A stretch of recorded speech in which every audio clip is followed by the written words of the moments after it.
नव्या, हर वक्त इतना एटीट्यूड सिर्फ इसलिए कि हम लोग तुमसे शादी करने के लिए कह रहे हैं। जिस कनिका की गर्दन पर तुमने चाकू रखा था, उसी ने पापा से रिक्वेस्ट करके तुम्हें यहाँ बुलाया था। उसी के कहने पर तुम्हें एक नई जिंदगी शुरू करने का मौका मिल रहा है। हम सबकी बात मानो और मिस्टर अहलूवालिया से शादी कर लो। वो अब भी तुमसे शादी करने के लिए तैयार हैं। ऋषि ने कहा, हो गया तुम्हारा, अब जाओ यहाँ से। इतना कहकर नव्या ने ऋषि को पीछे की तरफ धक्का दिया और दरवाजा बंद कर लिया। यहाँ पर लोग तुम्हें दोबारा अपनाने की बात कर रहे हैं और तुम्हारी अकड़ ही खत्म नहीं हो रही है। तुम्हें क्या लगता है तुम जिंदगी भर अकेले रहकर आरव की परवरिश कर लोगी? ये तुम्हारी गलतफहमी है। अभी तुमने जिंदगी के धक्के खाए नहीं है नव्या। ऋषि ने बाहर खड़े होकर चिल्लाकर कहा, मेरे साथ क्या होगा क्या नहीं इसकी फिक्र तुम्हें करने की जरूरत नहीं है ऋषि। नव्या ने गुस्से में जवाब दिया, नव्या, ये जो तुम कर रही हो ना, बहुत गलत कर रही हो। बहुत पछताओगी तुम। वैसे भी अब तुम्हारे और अविनाश आहूजा के बीच चल रहे नाटक के बारे में सबको पता चल चुका है। तुम अपने हाथों से अपनी जिंदगी बर्बाद कर रही हो।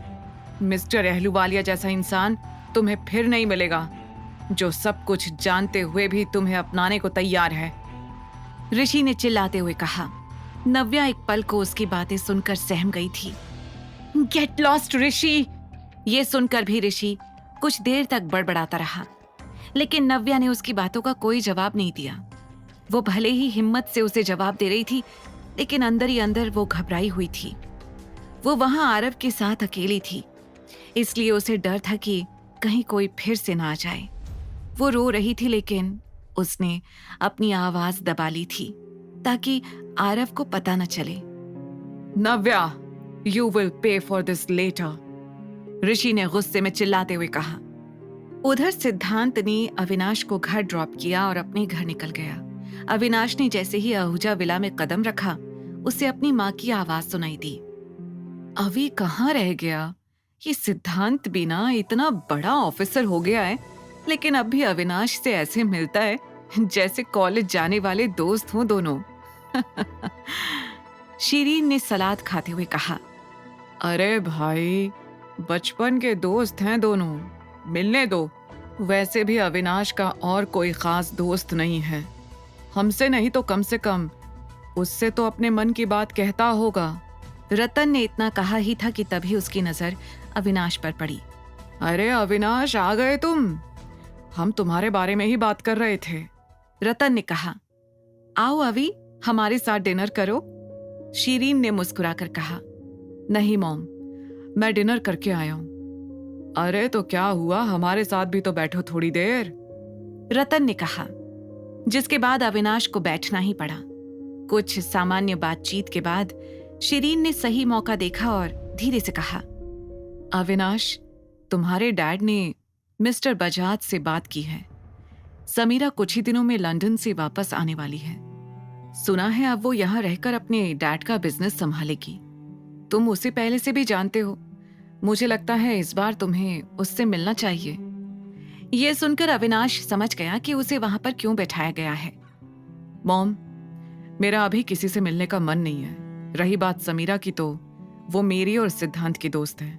हर बार की तरह इस बार भी हम उससे मिल लेंगे, नो बिग डील। अविनाश ने बिना किसी इंटरेस्ट के कहा, अरे मैं सिद्धांत के साथ नहीं, अकेले मिलने की बात कर रही हूं। इतनी अच्छी लड़की है।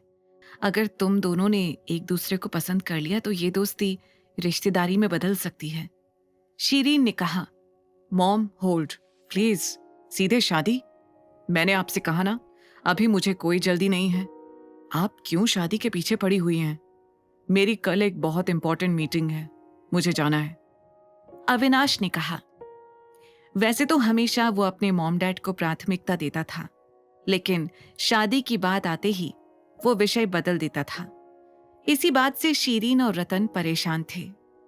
अविनाश, तुम कब तक शादी के टॉपिक को टालते रहोगे? शीरीन ने कहा, मॉम प्लीज, मैं शादी जैसा बड़ा डिसीजन किसी भी प्रेशर में नहीं लेना चाहता। अविनाश इतना कहकर उठा ही था कि तभी उसका फोन बजा। अपने फोन पर फ्लैश हो रहे नंबर को देखकर वो शॉक्ड रह गया।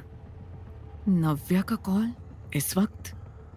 आखिर क्यों किया था नव्या ने कॉल अविनाश के पास?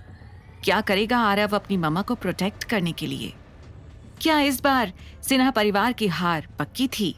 आगे की कहानी जानने के लिए देखें अगला एपिसोड सिर्फ पॉकेट एफएम के यूट्यूब चैनल पर, और द रिटर्न के सारे एपिसोड्स को सुनने के लिए डिस्क्रिप्शन में दी लिंक से डाउनलोड करें पॉकेट एफएम ऐप।